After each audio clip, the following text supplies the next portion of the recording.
ball carrier, so sorry, Atlas. We will not be casting a huge dragon, but Longzhu's team comp does have a lot of synergy about it. At the top side. One of those pretty soon, given that it is dual sources of magic damage on the side of Longzhu and Karma as well. Yep. A lot of value from Spectre's Cal eventually.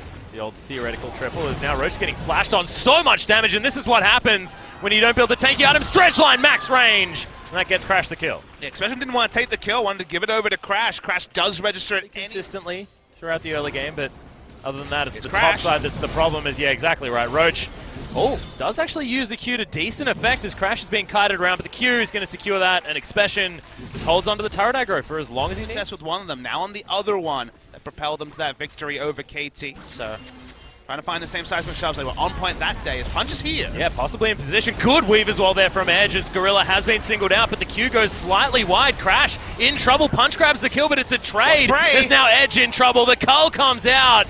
As now Edge trying to get around, but it's just not enough. Double kill for the Lucian. As Soul looking to try and make his way through. Fly down to below. Going to be enough to try and get him through in better fashion than Prey last time. But look at this trade. It's not working out that way. As Punch looking to possibly help. Fantastic grasping roots as Guga is going to fall down, but it's a trade 1-for-1.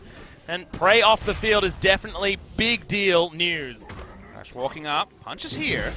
Yeah, we'll be able to land a Q to get himself in, I believe, from that range. But, there it is. There's the flashback. The kick comes in, and Punch is able to lock down that kill. This guy is the kill steal master, as that threaded volley was flying towards his face. As I believe it was like a tick of red buff. Kongdoo with a backup from the Zyra. There's no kills on them at all. Well, Stranglethorns comes in. Prey is going to get knocked up as the Q lands. Punch has the opportunity to steal, but doesn't. And the kill goes over to Soul. Revolution. And that's why I talk about out-of-the-game things, like, for example, Zephyr coming back is in the game. Yeah, well, Expression also coming back towards the top side of the map, and Guga is going to fall down.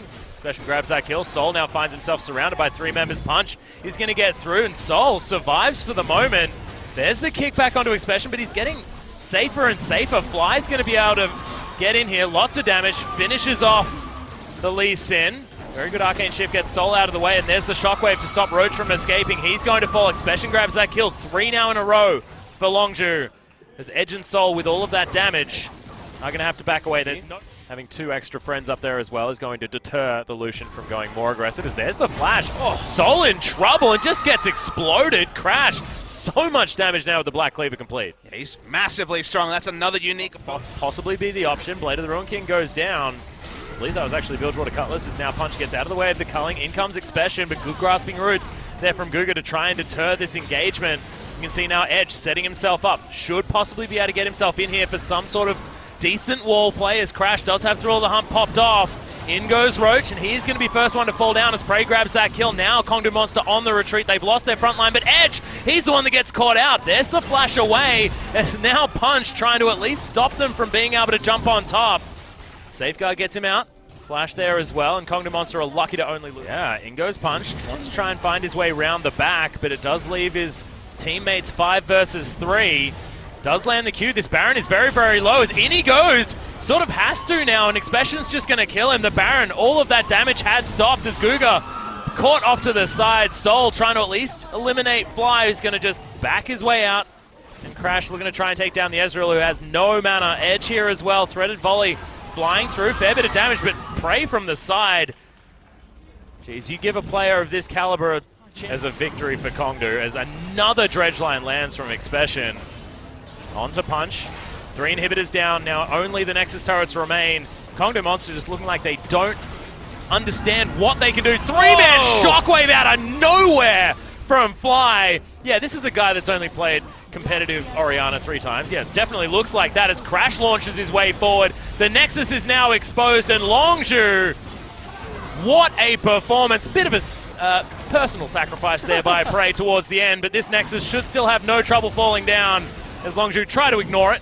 Fair bit of damage still on the side of Kongdoo Monster, I guess, as a lot of these health bars are going down. Punch trying to get behind as Fly very, very low is going to fall. The Punch is going to die as well. It's a double kill for Expression. Someone please hit the dang Nexus.